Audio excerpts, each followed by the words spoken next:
হে বন্ধুরা, good morning. Welcome to my channel Tanay football update. চলো কিছু নতুন আপডেট দিয়ে এই ভিডিওটা শুরু করা যাক।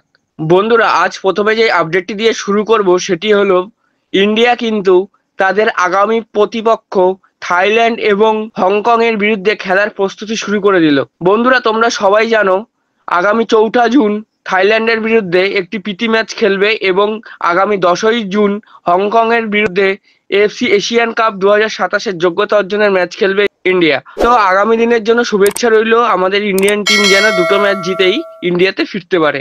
বন্ধুরা, এবার যে আপডেটটি দেব সেটি হলো মোহনবাগানের এক্স প্লেয়ার জনি কাউকেকে নিয়ে।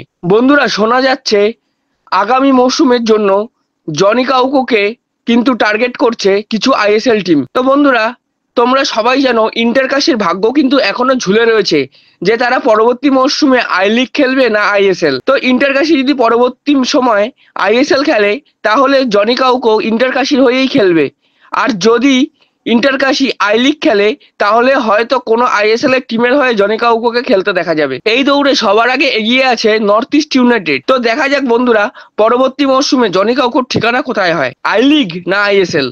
বন্ধুরা, পরবর্তী আপডেটটি হলো রবসান রবিনোর মতন কিন্তু আরও এক ব্রাজিলিয়ান অ্যাটাকিং মিডফিল্ডারের উপর নজর আছে মোহনবাগানের। প্লেয়ারটি হলো 30 বছর বয়সী ব্রাজিলিয়ান অ্যাটাকিং মিডফিল্ডার লুকাস ক্রিসপিম।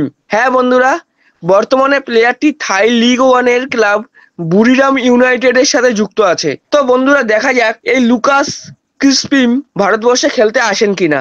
বন্ধুরা, এবার কথা বলা যাক একটু বিদেশি ফুটবল নিয়ে। বন্ধুরা, ইতালিয়ান সিরিয়া কিন্তু জমে উঠেছে। এখনো পর্যন্ত সিরিয়ার চ্যাম্পিয়ন হতে পারে দুই ক্লাব।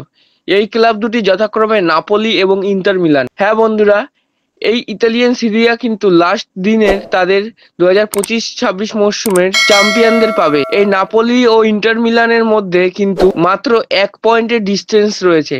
তো দেখা যাক লাস্ট 38তম গেম উইকে ইতালিয়ান সিরিয়া কাকে চ্যাম্পিয়ন ঘোষিত করতে পারে। তো বন্ধুরা, তোমরা কাকে সিরিয়া চ্যাম্পিয়ন দেখতে চাইছো অবশ্যই কিন্তু কমেন্ট করে জানাও। বন্ধুরা, এই ছিল আজকের আপডেট। যদি ভিডিওটা ভালো লেগে থাকে তাহলে লাইক কমেন্ট শেয়ার করো এবং চ্যানেলটা অবশ্যই সাবস্ক্রাইব করো এবং আমার ফেসবুক পেজ ও ইনস্টাগ্রাম আইডিটা ফলো করে রাখো সবার আগে আপডেটগুলি পাওয়ার জন্য। জয় হিন্দ, জয় ভারত।